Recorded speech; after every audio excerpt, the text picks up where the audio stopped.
All right. We are back after a big hiatus of not interviewing folks. I think Josh had broken the bank last time. I wanted to take on a slightly different challenge in a slightly different way. This is executive live streaming, and basically all it is absolutely unscripted. So our guest has no idea what I'm about to ask him. It's circling around leadership, lessons, and stories. This guest has fascinated me for quite a few years, has humored me, has insulted me, has given me the stank eye and everything else. But he's such a genuinely great person and authoritative leader. I said, okay, fine, I'll have you on. After he begged me to be on here. I'm kidding, he didn't beg me. But let's welcome our incredible guest, who I'm honored to have on, Edwin Covert. Edwin, thank you for joining us today. Oh my, oh my, oh my, Melvin, what are we doing here? Edwin, I don't know, Edwin. What are we doing here? Thank you for joining us here. Uh, Thank you for the last, allowing me to be on this with you. It's an honor. whether or not I begged you or you begged me, it doesn't really matter. We're Doesn't here. matter. It's water under Uh, the bridge. it is, it is. So, I don't know if you seen any of the other previous streams or anything else, but I want to take a little bit of a different twist. Um, we work in the industry. I'll let you introduce yourself, but hot diggity, if somebody doesn't know you, um, you've been writing about and in the industry for over 20 years on risk, cybersecurity, etc. We're going to go into the origin story of Edwin and lessons learned that you're applying now. So we're not going to be talking about some great shit you've done in the last 10 years. We're going to go back further. So just keep Mm, that in mind. Start drumming up some stories, because we're going to go early, Edwin. Why don't you go ahead and introduce yourself? Tell the world who you are, what you're doing in community and otherwise. sure. So I'm Ed Cover. You can stop calling me Edwin anytime now. Edwin, That's what my dad calls me. It Edwin. makes me nervous. So I got started in cybersecurity back in the mid '90s, having just left the Navy, where I was doing the signals intelligence mission of the NSA way back in the day. Get out, became an IT contractor for a year and a half or so, doing literally desk side support, which was super fun. And then from there, um, it just started a career of cybersecurity in the federal government as a contractor. So 22 years or thereabouts, across almost every federal agency.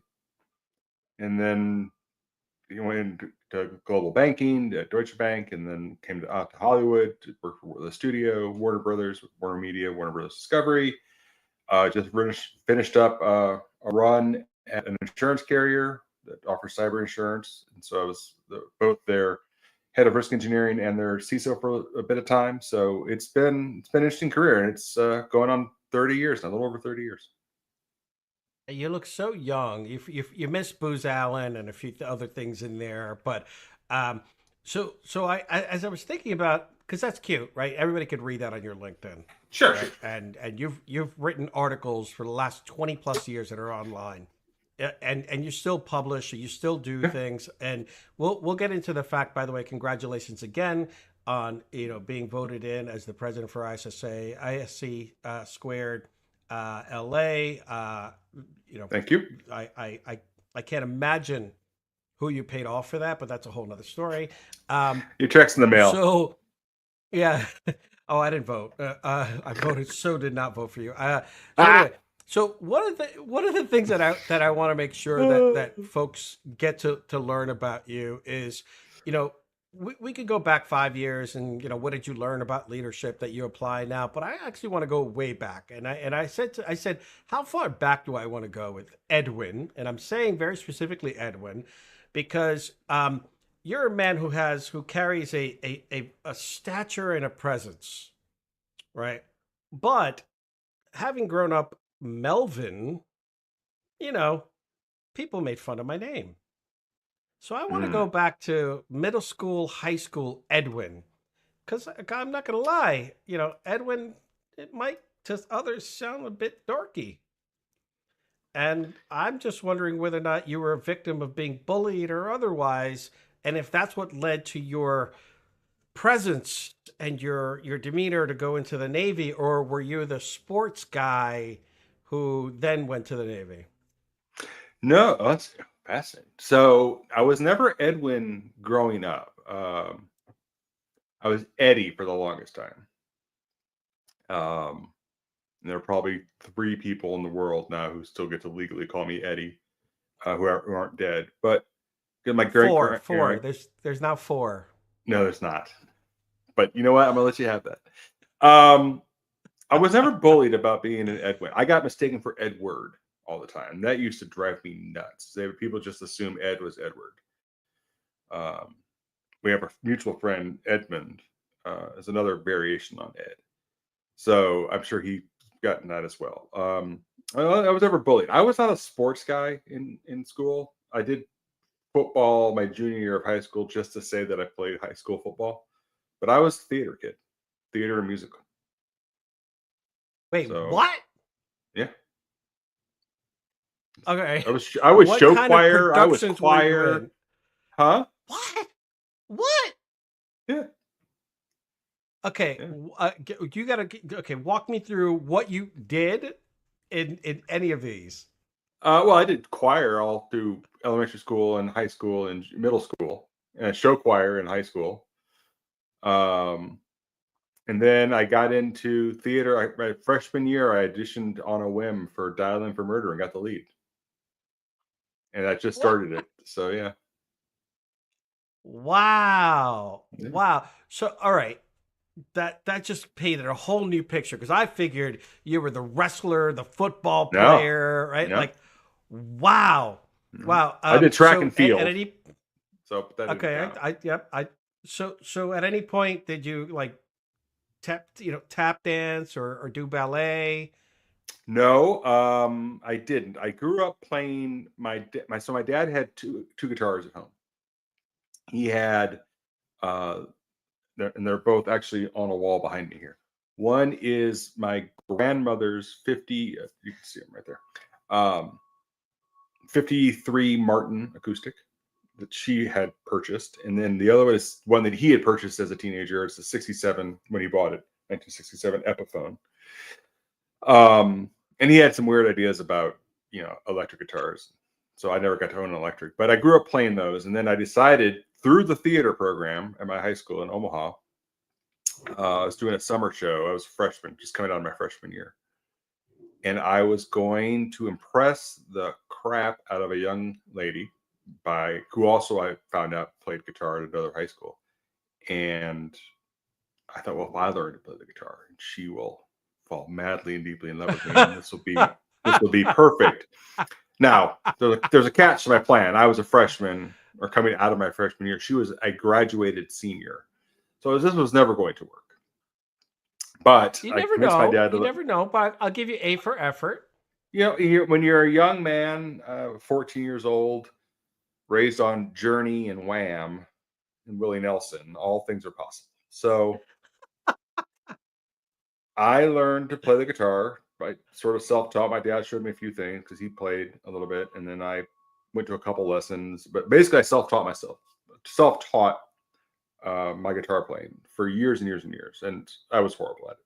But I liked it, and I stuck with it, which is Wow. there's a lesson in there somewhere. Until I finally decided I was so bad that I just needed to actually start taking lessons. But regardless, I've been playing since I was 14. And there are the office I'm in, the room that I'm in right now. You can see the yellow one right there. There are some more over on the walls over here. It is a testament to sort of my tenacity of sticking with it. I may not be any good. I don't play for anybody else. I play for my own amusement. It's my hobby. My wife gets to hear me every once in a while, but I have a guitar in every room in Sir, the house. yeah, sir, we have 50 minutes. I'm just saying, this may be your debut. Ah, Let's. You think I'm kidding? You can laugh all you want. I'm good. All right, everyone who's listening in, send in a comment, upvote this, promote this. If you want to hear Eddie, my new buddy Eddie here, riffed out a little bit on oh, live streaming because I told you this is unscripted, brother. So that's one. you did. So You did perhaps all mention right, that. I did. I did. I definitely warned you. So walk me through. So this is fascinating, and I Yeah. love that. I love that my assumptions were crushed, right? And we talk about that from a leadership standpoint. We talk about that from so you get the lead. You're working all you're working the guitar hustle because you're trying to have some kind of wonderful moment. What is that?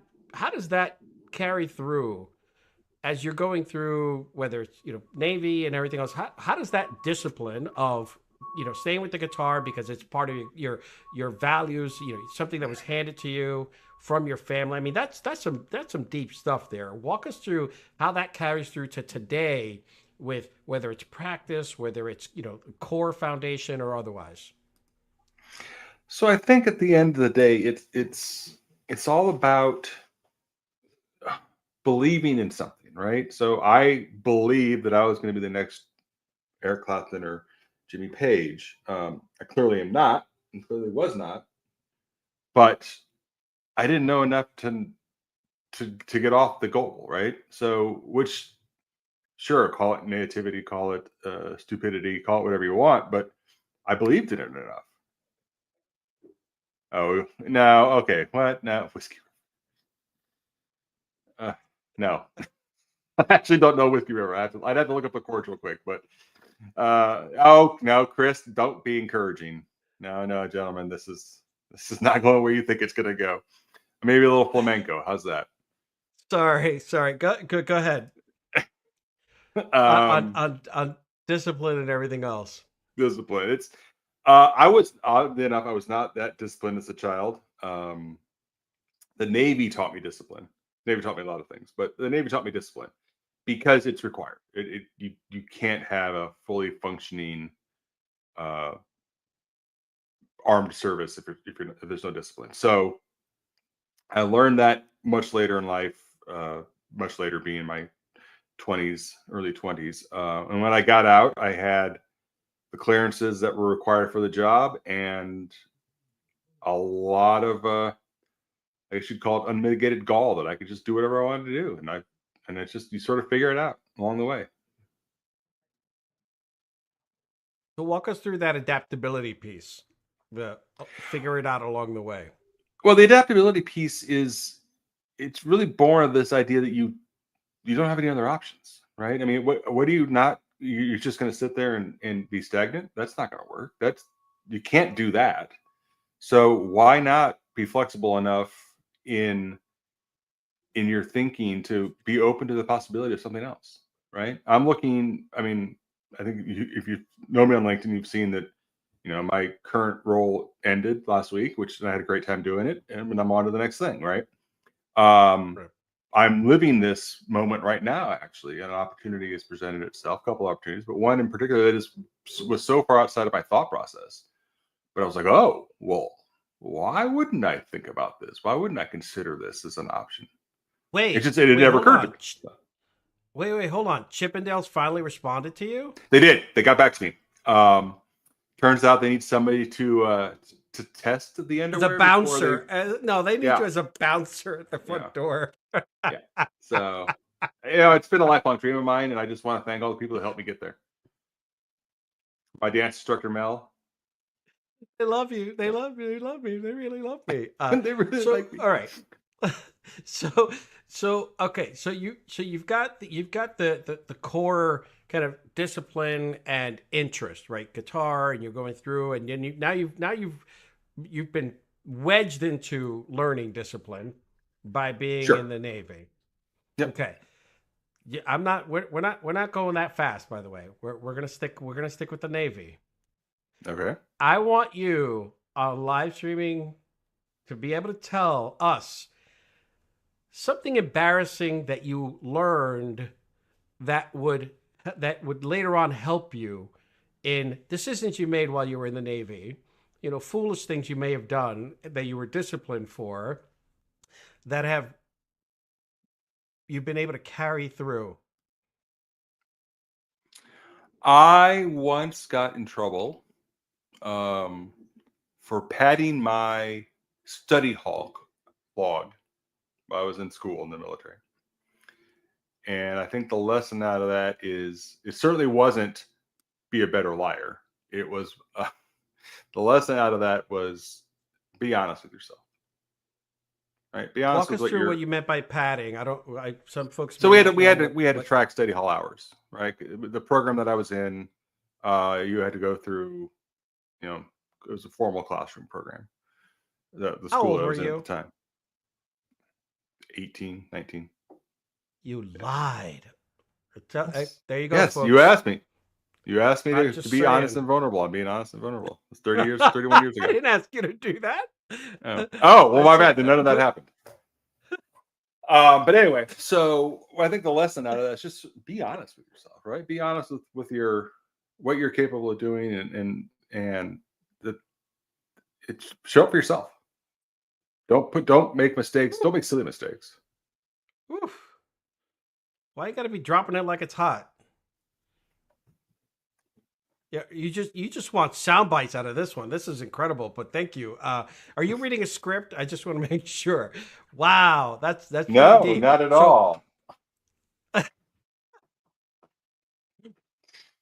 by the way, I want Monster to sponsor this in the future, so that's why I'm doing this.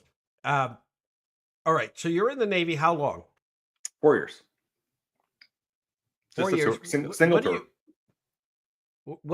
What made you decide? Time to bail. It was just it was never a career for me. It's a career for some, and that's great.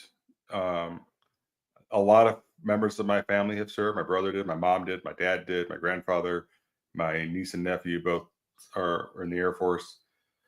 It was never a career. It was just something that looked interesting to do at the time, and so I did it sort of on a whim. To be honest with you, my parents were less than thrilled when I dropped out of college, but to join the Navy. Whoa, whoa, whoa, whoa, whoa. You can't be dry. Maria. Okay, Remember, you told me so you'd be prepared to pivot. I'm asking you to two pivot nuggets that now. you just dropped in here on a whim. Yeah, because that's what most people do on a whim. And you dropped out of college. Let's roll that shit back. Dropped out of college. Dropped out of college. So I was at the University of Nebraska at Kearney, which is one of the three big state schools in Nebraska, where I'm from. And let's just say I was enjoying college more than I should. So it wasn't going as well as it could have for me. Um, I was at my fraternity house that one night watching. It's such a dope story. With my buddy watching Top Gun, and I said, "Well, I could. That looks like fun. I could do that." Don't. I'm not making this up now. Don't make it in the face. Well, they don't tell you in Top Gun is one to fly planes. You need to be an officer. Two, to be an officer, you need to have a college degree. So I didn't know Oh, any of this. I didn't know any of this. So my buddy and I, we literally the next day walked down to the naval recruiter's office, drove down technically, and tried to enlist. Yeah. did he So make it? no, he didn't fall. He ended up going through with it. Wow, he left you hanging? No, I was committed at this point. I was like, let's. You know what? Why the hell not? So not only that, you get the story gets better. The story gets better. Why So not? So I don't know how much you know about the Navy, but in the Army they have this thing called infantry, right? Which is sort of at the default everyone's an infantryman. In the Navy we have bosun's mates, right? And that's sort of our. At the end of the day, everyone's a bosun's mate. They take care of the ship. They make sure the ship is functional. I joined in undesignated, which means I didn't have a job joining the Navy, which wasn't unusual, but Wait, you wasn't. you went into the Navy undecided as your major. Yeah, basically. I said, well, that's not true. I said I wanted to be a cook. That was my big plan. I was going to be a Navy cook. So I get to the Navy, get to what we call 2-5 day, or the 5th day of the 2nd week, which is career day for those of us who don't have rates or jobs yet in the service. And I said, I want to be a cook. And they took one look at my testing scores and they said, you know what? We're full up on cooks. We don't need any more cooks. We have this other job we'd Wait, like you to whoa, consider. whoa, whoa, whoa, whoa. Please, I have to stop here. It Yeah. was testing scores were good, right? Yeah. Okay, because my mind immediately went to, wow, that bad? You could. Never mind. Go ahead. No, no, no. That's a valid point. I'm glad you clarified. No, we had this other job we'd like you to consider. It's called crypto linguist. And I Wow. and I said, sure. I don't know what that is. And so they explained it to me, um, and so I ended up doing that job. And they sent me to Monterey, and I learned foreign language. And then they sent me to Texas, and I learned some technical stuff. And then I got assigned to the NSA, at the Navy's detachment at the NSA in Fort Meade, Maryland. Wow. So yeah, that's how Wow. I got started. Wow. Okay. All right. So your dreams of plopping food on people's trays was vanquished, Not and now quite. you're Not ooh quite, ooh because I ooh. did end up on a ship for a while, and I was on a sub, and you had to qualify for some position on the submarine on your tour, right? And I couldn't qualify for my dolphins, uh, underwater warfare pin. Um, so I had to qualify something. So I qualified as night baker. So I actually spent my evenings cooking food for the rest of the ship and serving them breakfast in the morning, and learned how to make the Wait, world's best English night muffins. baker to me, yeah, night baker to me is like you're making muffins and bread, Yeah, that's what I but was it doing. was that. Wow. Yeah, So qualified night baker. Yeah. we're gonna have to have a couple sidebar conversations around this that we can't have on a live stream, but No, no. I got to keep it clean. I promised myself I would. Um, okay, so how long were you in that role? In what role? In the night baker Oh, role, it was the length of the tour, or the length of the trip. So I qualified, received which the is qualification. It's just, yeah, what? How I didn't many go on to is be a it? baker. Days, weeks, months? We were underway for 3 months. So Wow, wow. So during the day you're working on encryption, and at night you're baking. sure. Okay, I just needed a little, gotta I need to okay. So is there anything from that early, or that even just that 3 month stint that you were like that you now can look back at and be like, wow, back then I was junior at this and I could have done this, which is what I do now. No, well, I mean, the Navy in itself is an abject lesson in leadership. But there's a story that I'll tell. This was on a different cruise. We were underway, and we had a skipper, or a commanding officer, it was his last tour. He was going on to go do something else outside of commanding a ship. And then we had an executive officer, an XO, his second in command, who was this was going to be his last tour as an XO, and he was receiving his first commanding officer slot. That was his next option. And now, this is back. I will tell you this. This is back when the ships were all male. There were no female enlisted. There were no female officers on some of our ships at the time. So sure, it's markedly different today, but it's a sign of the times. There was a number of pornographic magazines that sailors kept for themselves on the ships. This XO was not a fan and had ordered them all removed. Like, went into everyone's racks and ordered them removed. Oddly enough, his rack got stuck into the freezer. Somehow it happened that his mattress ended up in the freezer along with the meat. Um, and it got ugly for a little bit. And ultimately, the skipper, the CEO, is like, "What are you doing? Give them back their porn mags. This is stupid. You're you're trying to socially engineer a ship full of 123 sailors who are really good at their jobs over something that only you find objectionable." So I guess the leadership lesson for me out of that was listen to your people and listen to what they're trying to tell you and react accordingly. Don't dictate down without having larger contextual awareness. This is a weird sort of way of getting to it from a porn mag Yes. story, but that's the Yes. lesson. I will say Since we're live, I can't take it back now.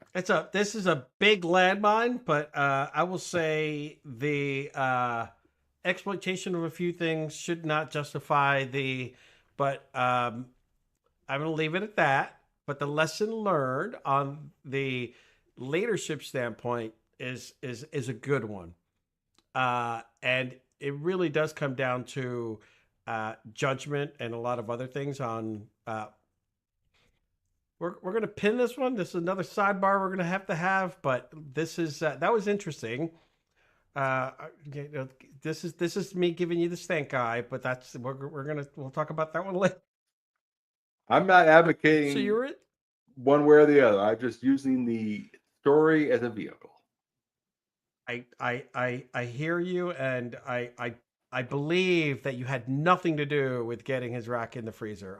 I truly do believe Oh, that. I did Um, not because we were writers. We were not ship's crew, and if we were caught doing that, it would have made our life miserable. That's a whole different. I had nothing to do with it. I can honestly, uh, Eagle Scout, tell you the truth there. mm-hmm. Yeah. Well, I mean, you lied before. I don't know. Like this is a But trend. I you know don't know what? if If you're you've gonna hold learned the your stories lesson. against me, I'm just this is what we you're gonna. do. so so all right. So I want to jump. Is this too big of a leap to jump to Ithaca, or is there stuff in between, or is it pretty close? Ithaca College Cyber Program? Is No, that they're not is that close at all. recent? The Ithaca thing is Okay. only a couple of yeah. Was that online or in person? It was so I'm on their advisory board, which meets Got it. Okay. online. I just saw Ithaca and I was like, what was he doing in New York? I'm like, No, no, no, no. because It was they have a cyber program. Ithaca College does, got it. and they have several of us who have been in the business for a while, sort of helping them advise on the program, that sort of thing. All What right. should be So let's offered? let's roll it back because I saw Ithaca and it threw me off. I was like, wait, what? Okay. So let's roll. So you come out of the Navy, you start doing some consulting, you start doing some pieces. As you're working your way through, are you applying what you've learned, or are you kind of looking at the rest of your career, kind of rest tabula, pick up whatever I can? Walk us through that. Like, now everybody's trying to get a certification and learn and go into something. Right. What was the experience as you're coming out of the Navy like? Is it just handshakes and people talking about how to get you a job? No, it's interesting because I had the clearances that were required to do the work at Fort Meade, so that opened a lot of doors. If I'm being, Nice.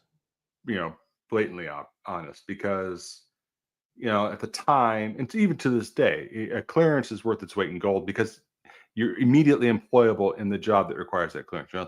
Nobody has to relook at you, that sort of thing. So having that clearance, it can be worth its weight in gold. So that opened a lot of doors. But it was, at the same time, how you get this calling, you feel like you're meant to do something, right? I think for me that ended Yeah. up being cyber. Or not just because my last name's Covert. I mean, I get that. I've gotten that a lot over the years. That was one of my topics. We'll talk about that Yeah. one later. But it always felt like it was what I was meant to do in some capacity. Um, it just felt right. When I was a little kid, I wanted to be a Secret Service agent. I thought that would be the coolest thing in the world because it was about protecting things, protecting people. And so cyber to me feels also very much like protecting things. So it feels right to me.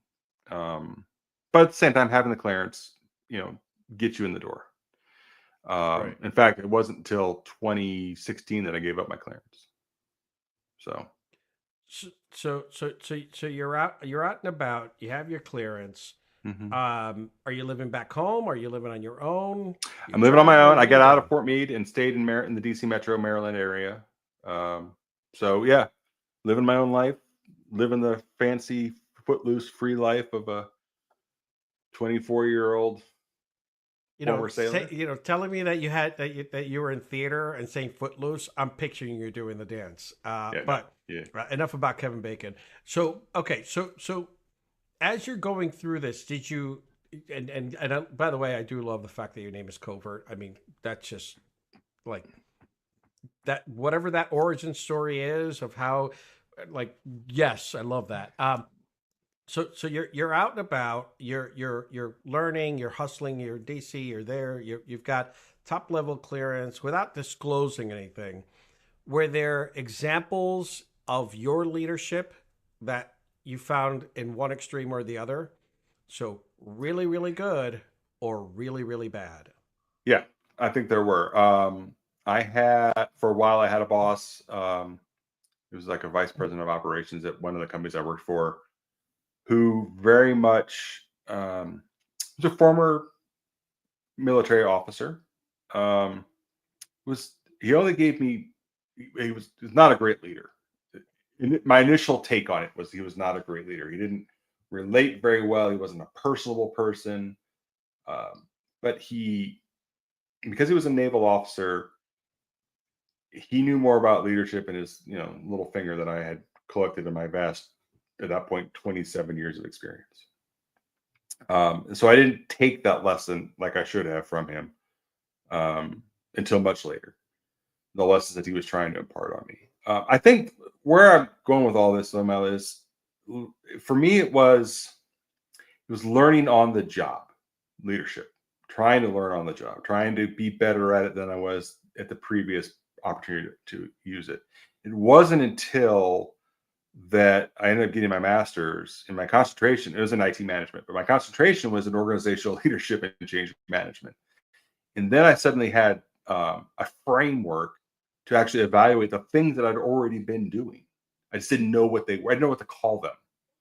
When you talk about visionary leadership versus transformational leadership versus servant leadership, and the types of power, be it professional or personal, and what's coercive power versus what's reward power, and where are their flip sides, and what's referent power. Those are all concepts that you sort of learn by doing, but at the same time, I didn't know what the words were. I didn't know how to express them and have that framework to discuss what leadership looks like and what good leadership is versus what bad leadership. I was just sort of living it in real time.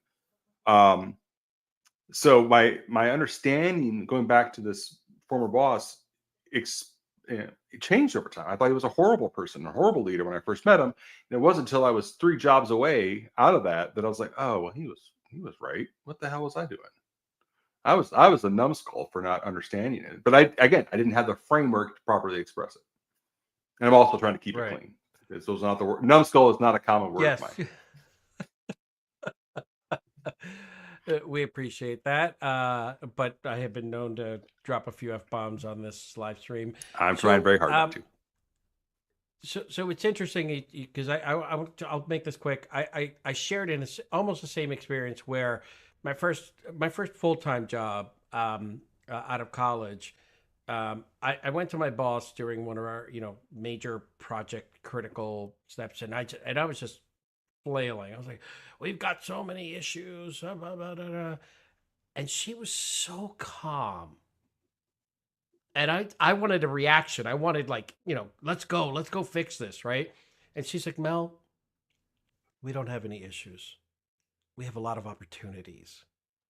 And it took me like a decade to figure out how to use that, maybe 5 years, how to use it's an opportunity and flip it, right? Like, no, we've got issues. The rack is on fire. People are screaming because they can't get their data, right? Whatever the issue was, right? And he's like, no, Mel, it's an opportunity. But she was so smooth in that delivery that it did calm me down and then she's like, let's work out a plan. Let's figure out what we need to attack first. And I was like, and but it was so not me, right? I'm highly caffeinated, I'm young, I'm out of What? college, I'm a hustler. I had like 6 jobs, before that, at the same time, right? So to me, this was something new. Now, of course, I look at it as like, it's ingrained in my core. So Melissa Smith, if you're out there, I don't know where you are on LinkedIn, because there's like a billion of you. Link in with me, because you were fantastic, boss. uh, but it was one of those lessons where you just don't know until you're actually, it's like, oh, I get it now. Right. So how many years did it take you between that core leader and that lesson framework piece?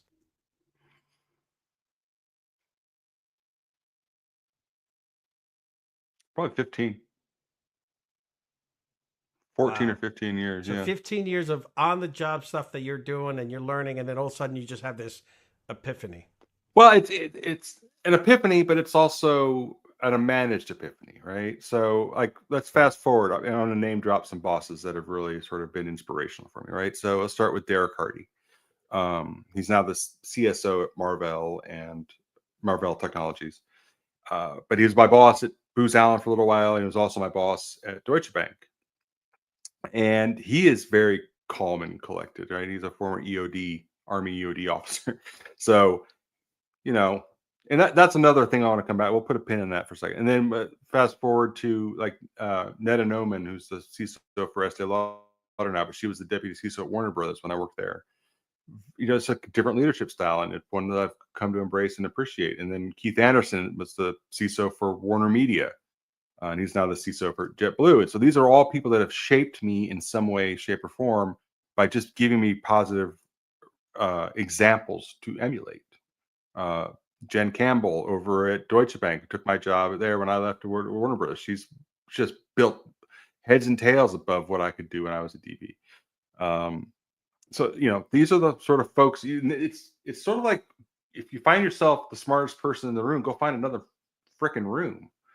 And so that applies to leadership too, right? Go find the positive examples and figure out how to learn from them. But let's go back to Derek and the EOD thing. This is something that I think, and I don't know Miss Smith and what her background is, but when you've been in places and been in situations that are actually life and death, it could be a little hard to recognize that not getting your data is life and death.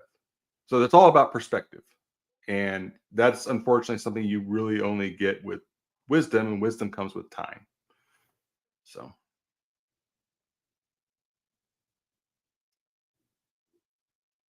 That's a hell of a clip right there. yeah. Again, flip the page on the script. I think we need to move on to the next, whatever you've got in front of you that you're reading, these Zen, you know, uh, I Confucius keep every sayings. fortune cookie sticker I've ever owned taped to this wall. No, I'm kidding. I don't. I believe it. I believe it. So let's fast forward. We've got a little bit of time, but let's fast forward. As you're going through all of these, you're learning.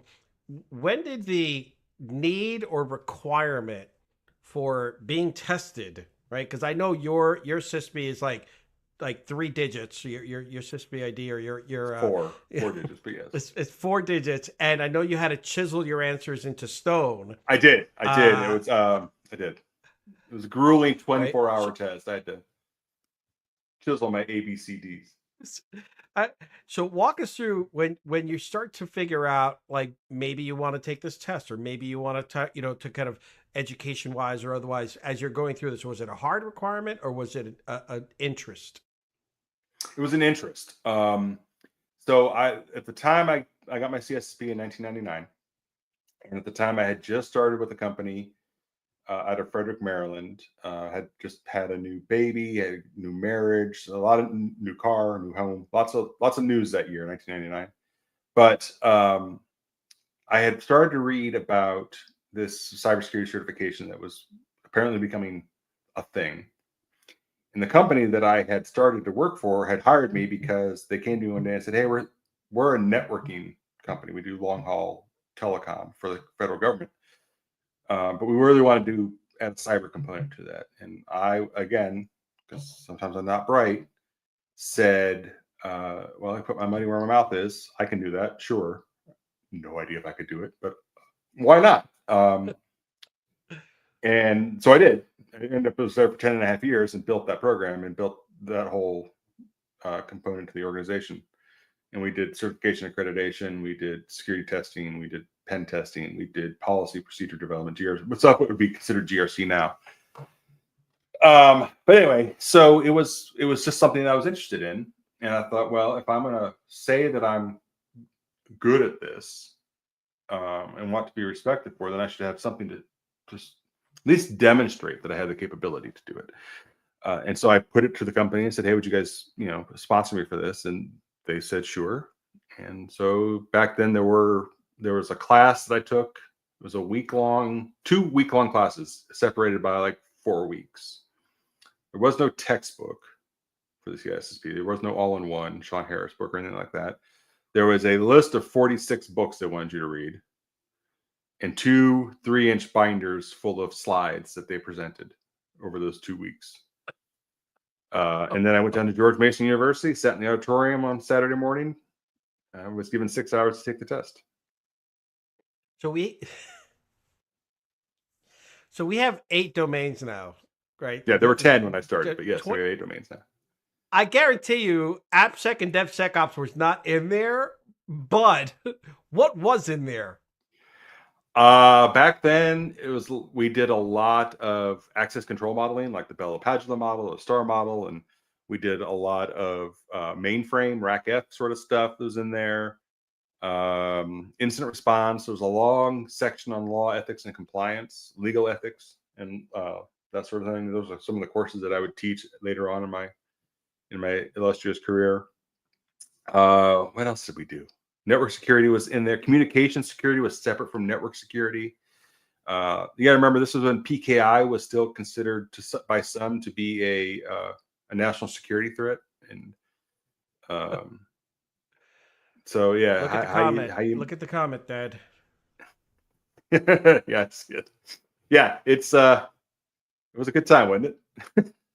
But a lot of it is the 8 domains now, and obviously I'm affiliated through the ISC2 Los Angeles chapter with the mothership, but it's fine to consolidate down. I don't have a problem with that. I think it's the same sort of stuff that was in there. There was a lot more mainframe back then than there was now, but than there probably is now. There was no cloud, right? There was no cloud security or anything like that. Thank God there isn't mainframe anymore. But You know what? so okay, what's that?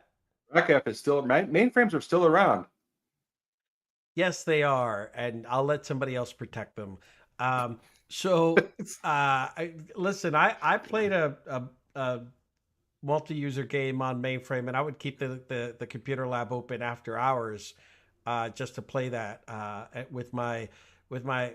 I don't know if it was a 1200 or 2400 baud modem that I would connect into the network, but there was a whole yeah. I did not go to a very enriched school on technology. Let's put it that way. But so okay, so Oh, hold you've on, hold on, got hold on, hold on, you've hold on. I gotta pause you there. There's a comment that I just saw. It says I haven't cared about the orange book since. I still have my original orange book and red books. oh, I Jesus, still have them, like and my wife's like, "Why are we hauling these around?" I'm like, "Because it's history, baby." I used to because you're the back then. Smithsonian. Back then, you could write the NSA. Anybody could do this. Any citizen could do this. You could write it, and they would ship you the full Rainbow series in paper, like hard Jesus. copies. And so I had it. I had all of them at one point. The only ones I've actually kept over the years are the orange and the red books. So I'm a big fan. So It's so historic. so this was your version of having the encyclopedia. You Yeah, had the yeah, rainbow books. yeah. I loved encyclopedias. Oh my god, I love them. Um, so okay, wow. There are a lot of people who are going to therapy after this session. I tell you right now, because you're Ah, bringing back some horrible times for them. Um, so you did it because you felt compelled, right? Obviously now there's a whole different mindset around, requirements and the hiring and, the, hey, we, 5 years of experience for an entry level analyst, and assist me. Like, I don't even want to talk about some of those jobs and everything else. Let's kind of bridge into, when did you start giving back, right? When did you think to yourself, I have enough experience. Let me either teach it, mentor it, or join an organization to do the give back. Probably actively in 2018. I was oddly enough for all the security people that lived in the DC metro area, there was no Northern Virginia ISC2 chapter. And so a couple folks, uh, General Greg Toohill, myself, Dan Waddle, a couple of people, I was recruited in by the general to be the chartering board member for the ISC2 Northern Virginia chapter. So I ended up being the chartering secretary, and we got that chapter kicked off, and it instantaneously became like the largest ISC2 chapter because there was just such pent up demand for an ISC2 chapter in the area. So Well, that's when even that was like having you as a founder, it grew that large. right. It defies all odds, but yet here we are. Um, and so, but then after that was done, I got recruited out to Warner Brothers and left and moved out here to California.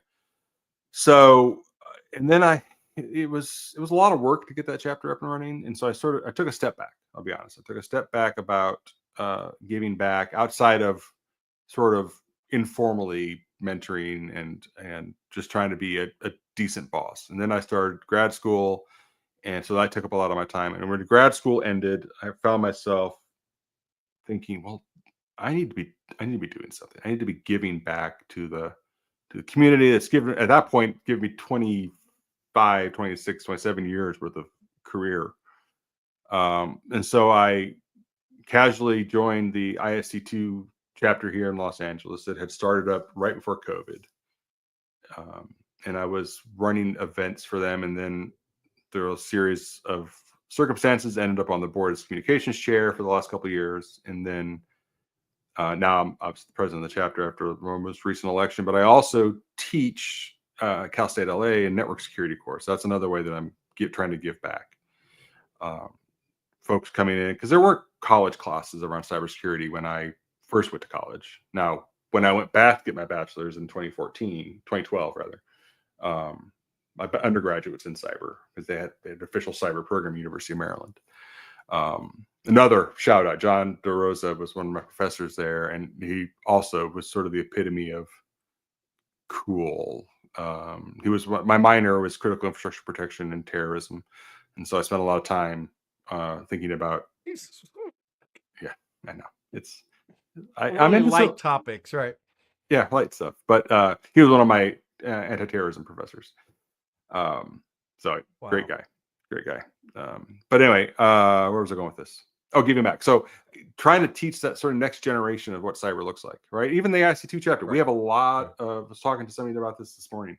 We have a full spectrum of skill sets and experience levels, right? We Right. have the sort of grizzled veterans like you and I who've been doing this a while and, look like it. Right. And then you've got folks that are right out of college, just starting their career or are career pivoting into cyber, Yeah. right? From maybe they Yeah. were in accounting and they wanted to get into cyber. Or maybe they were, I know one guy, Chandler, I'm going to give you a shout out. He was a reporter and now doing IT and cyber work here in the great state of California. So, people pivot and that's great. That's what we want. And so how do we Right. get them to that next space in their career? And that's sort of the giving back that I'm trying to do now. Yeah. So you were successful in founding one chapter, and then you kind of come out here to LA. After a few years, they scrape the bottom of the barrel. Yeah. They vote you in, Yeah. Yeah. It and was so as you're thought we were leading friends, Mel. through, well, that was your first problem. So as we're leading through, the kind of serving on, originally on the board and then now taking it over, what are you seeing that you can do or the industry needs to do in order to help people through this like 2 year phase of the salaries are going down.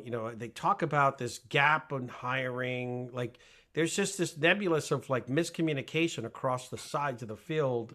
Walk me through what your kind of impression is of what you think the industry or localized folks need to do. Well, that's the million-dollar question, right? It came up on a Slack instance this morning. So, Malia, if you're listening, I'm going to talk about the inked article that you sent me this morning. But um, there's leadership is not feeling the pain yet of this hiring problem. And what do I mean by that? The only person who can fix the hiring problems at your company, it's not HR, I don't believe. It is the CEO or the president or somewhere in that role, because they're the only ones who have the power, in this case, positional power, to address the problem, to make the pain go away. So if they want to speed up the hiring process and make it so it's your applicants aren't screaming into the void, they have to do that. They have to pick up the phone and say this is unacceptable and fix it. And so until we get to that point, it remains largely unresolved. My recommendation for those who are in this, and I'm obviously in the situation as well, as looking for my next assignment, is just you know be diligent about taking care of yourself. We talk about finding a job becomes your job, and that's great. I was talking to one of my mentors this morning at this very subject, and his recommendation is, look, spend 4 to 5 hours a day at it, but walk away. All right. I break mine up. So I'll work for an hour making calls, doing this, right? Following up on resumes that I've sent out or positions that I'm interested in. But then I'll step away for an hour. I'll go for a walk, right? Or I'll come back to it. So I'll spread that 4 or 5 hours out over the course of the day just to get some perspective. Because as he said, you start getting into the minutia and the you create busy work for yourself that's not terribly productive. So, but my larger point is just be diligent, but also take care of yourself.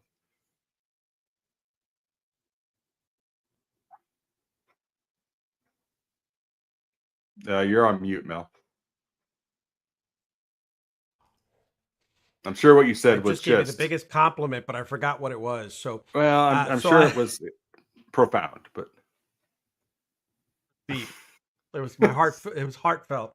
Uh, so Ah, I've had the honor to present for the IC chapter, and um, I think the level of programming and kind of the guests that you have and everything else are just as critical as the ability to be able to pull everybody together, right? So kudos to the former chapter leaders. I mean, it could be a downward spiral now that you're taking it over, but that's a whole yeah. other story. Well, we Um, built that into the process, so I'm fully You've expecting a reinforced it coup with here shortly. other board members to Yeah, bolster up the quality. I get I'm it. expecting a Um, leadership coup in the next month or so it'll be fine. thank God. Anyway, um, so as we're starting to get a little bit closer to wrapping this up, as you're on a journey, you're continuing to grow. What what is that lesson in the last 10, it could be last year, the last 10 years, the last 20 years, that you want folks to kind of take, whether you just graduated high school or you're just like us, tenured, worn, battered, and everything else. What's the most important leadership piece that you want folks to come back out of this conversation with? Well, I think it's an interesting question. I think it is. Yeah, right, Dane. I think I could give you a profoundly sort of leadership theory focused answer, but at the end of the day, it's be curious, right? Find something that you're curious about and then go learn it or go learn about it and then find the next thing and then go learn about that. So, instead of always be selling, always be learning is my new motto. So I spent this morning figuring out how Power BI works because I didn't know and I was curious. Yesterday it was this sounds so nerdy. I was looking at subatomic particles on trying to look those up and the difference between muons and gluons and leptons and all that because it just popped in my head that it was important to know. And Was it important to know? Probably not. But I was curious, so I looked at something. Before that, it was I think I went down a rabbit hole about guitar strings that I'd never heard of, and flat wound versus round wound, and so it's just be curious. That's the simplistic version. Wow.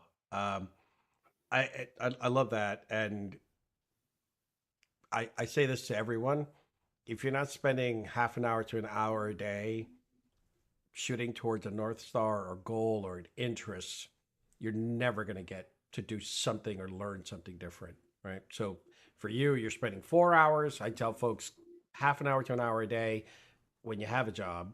Continue No, doing yeah, it. You yeah, can yeah, yeah. continue No, doing no, don't get me wrong. I spend 4 to 5 hours a day working, trying right. on finding a job. I don't spend the other 4.5 hours or so nerding out. I sometimes there's a lot of downtime in there too, just to sort of recheck my brain, refresh my brain. But Sure. Listen, if anybody follows you on LinkedIn, they know you queue up your posts and your articles. You source. I mean, some of your articles, I'm like, where's he finding these? Right, that you end up posting because they're great. So you spend quite a bit of time prepping for the week, and you've got a I do. structure. You've got a flow. So anybody who's I have out a there routine, and is what my says, wife calls it. I, I will tell you that routine is just as important for everybody else to learn. Not the exact routine, but the fact that you have one, right? And you've got habits that you have followed through on. I think that alone is a great wrap up to this incredible series. What do you want the world to know about Ed that we haven't covered, Eddie? I was waiting for that. I was waiting for you to drop that. What's the world need to know about me? I am. Oh, what's the world need to know about me? I don't know. I'm a fairly open book. I am continually chasing a pizza that I've had. Um, it's out of Omaha. Um, it is a meat and a hamburger and onion pizza. Um, but it is I can never find it anywhere else. And every pizza I get, I try and see if it's worthy, and I can never find it. I'm a big fan of nostalgia, so I'm constantly sort of trying to recreate the things that I really enjoy in life, and then one of them is that pizza. Okay. With that said, I want to thank you. I think for closing it out with pizza. Uh, Why I not? don't. I guess so.